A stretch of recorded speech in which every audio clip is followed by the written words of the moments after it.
여름 보너스로 불리는 중간 배당의 계절이 돌아왔습니다. 배당을 받으려면 오는 26일까지 중간 배당을 결정한 기업의 주식을 매수하면 되는데요. 다만 올해는 코로나 사태로 실적이 나빠지면서 중간 배당을 포기한 기업들도 적지 않은 모양입니다. 박혜린 기자입니다. 코로나19로 기업들의 경영 환경이 크게 악화되면서 주주들의 여름 보너스인 중간 배당이 올해는 크게 줄어들 것으로 예상됩니다.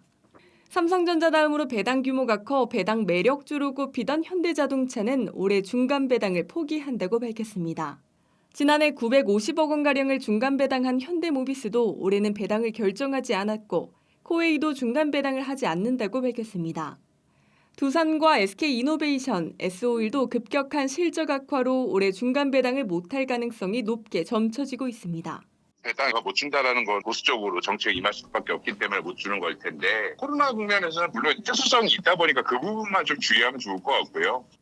포스코의 경우 올해도 중간 배당을 실시하지만 작년에 비해 약 25%가량 배당금을 축소했습니다.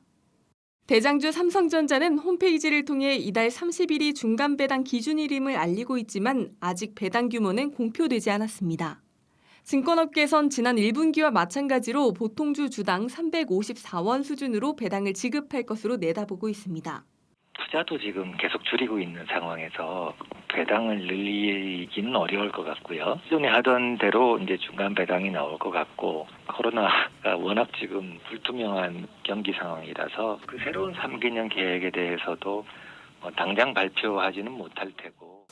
하나금융지주 또한 이달 30일을 기준으로 주주 명부를 폐쇄한다고 밝혔지만 회사 측은 아직 중간 배당을 결정한 것은 아니라며 보수적인 입장을 보였습니다. 현재까지 중간 배당을 위해 주주 명부를 폐쇄한 유가증권 시장 상장사는 총 33곳, 코스닥 상장사는 15곳으로 총 48개.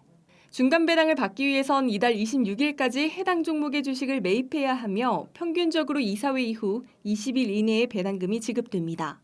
한국경제TV 박혜린입니다. 2분기 어닝 시즌이 다음 주부터 본격적으로 시작됩니다. 코로나 사태의 충격을 고스란히 떠안은 시기인 만큼 적잖은 충격이 예상되는데요.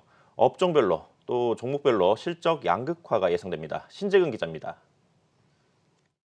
7월 본격적인 2분기 어닝 시즌을 앞두고 증시 주변에 긴장감이 확산되고 있습니다. 1분기와 달리 코로나19 충격파가 온전히 반영되는 시점이라는 점에서 투자자들이 결과를 초조하게 기다리고 있기 때문입니다. 금융정보제공업체 FN가이드에 따르면 유가증권 시장 상장사 175곳의 2분기 영업이익 추정치는 24조 7천억 원으로 전년 동기 대비 8조 원 가까이 감소할 전망입니다. 더욱이 한 달 전 추정치와 비교할 때 영업이익은 3.3% 감소한 것이고 2분기 실적 추정치는 그동안 지속적으로 하향 조정돼 왔습니다.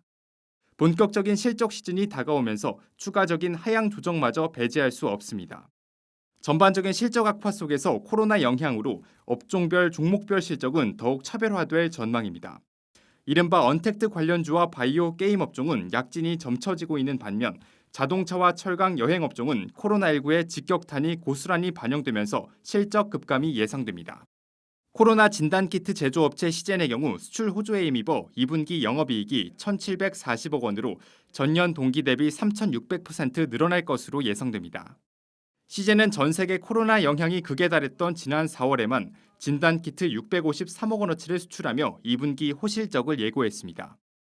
1분기 어닝 서프라이즈를 기록한 셀트리온 헬스케어는 2분기에도 1분기와 비견할 만한 실적을 기록할 전망입니다. 여기에 네이버와 카카오, NC소프트, 넷마블 등 소위 언택트 관련 기업들의 실적도 두 자릿수 이상 증가할 것으로 보입니다. 반면 자동차와 철강 여행 업종의 영업이익은 70% 내외 급감하거나 아예 적자로 돌아설 가능성이 높은 상황입니다. 전문가들은 장기적으로는 성장주의 실적 성장이 계속될 것으로 전망하면서 하반기엔 반도체 업종도 눈여겨볼 것을 조언합니다. 2분기 실적 자체보다는 하반기 이후의 이익이 어떻게 그려지는가가 중요하고 기본적으로 바이오와 소프트웨어 업종의 이익 전망치는 계속 좋을 것으로 보고요. 저희가 주목하는 것은 여기에 이제 반도체 업종이 돌아서면서 이익 회복이 합류할 것으로 기대하기 때문에 반도체 업종도 주목할 필요가 있습니다. 다만 단기 트레이딩 관점에서 이들 실적 개선주는 실적 발표 무렵 차익 실현 매물이 쏟아질 수 있기 때문에 단기 변동성 확대를 주의할 필요가 있다는 의견도 나옵니다. 한국경제TV 신재근입니다.